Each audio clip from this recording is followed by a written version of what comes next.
Hey guys, this is Mark here from Geeks HQ. So today what we're going to be looking at is Kerbal Space Program. For those who don't know what this game's about, it's a space flight simulator where you create and manage your own space program, build spacecrafts, you can fly them and try and help the Kerbals fulfill their ultimate mission of conquering space.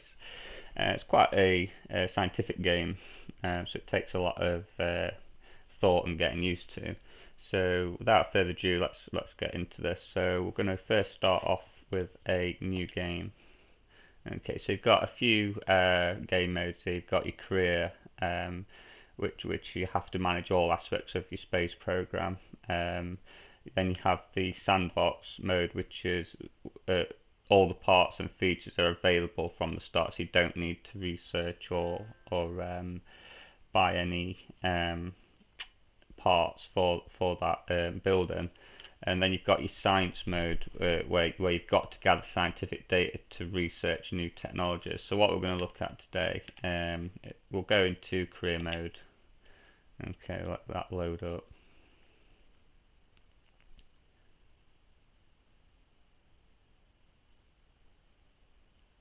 Okay, so as you can see, we've got a few items listed down the left hand side of the screen. So you've got the administration building, your astronaut complex, you've got your flagpole, launch pad, mission control, research and development, runway, space plane hangar, tracking station, and you've got your vehicle assembly building. So today we're going to look at the vehicle assembly building, which is where you need to be to build this spacecraft. Alright, so let's load that up and go into there.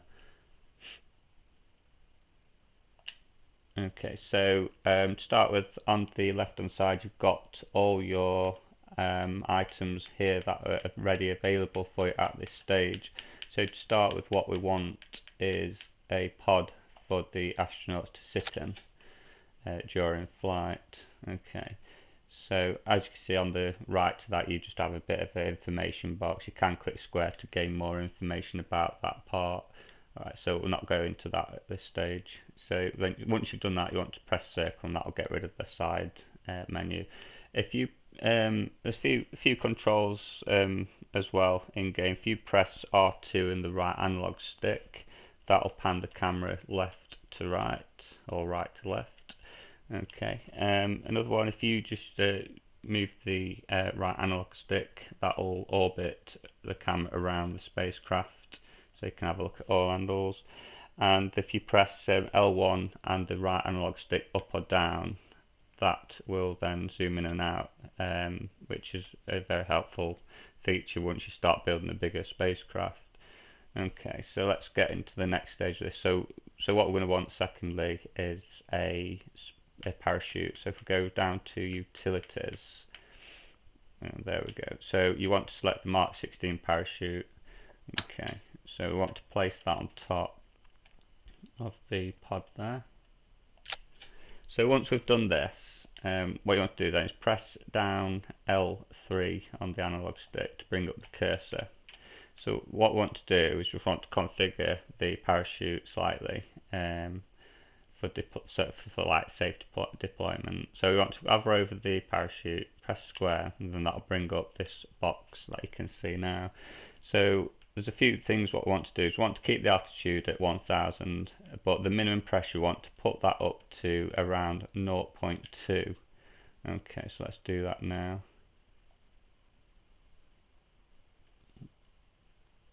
There we go, it's a bit fiddly sometimes. So 0.2, so what we want to do is press square, that'll get rid of that box. So what this means is the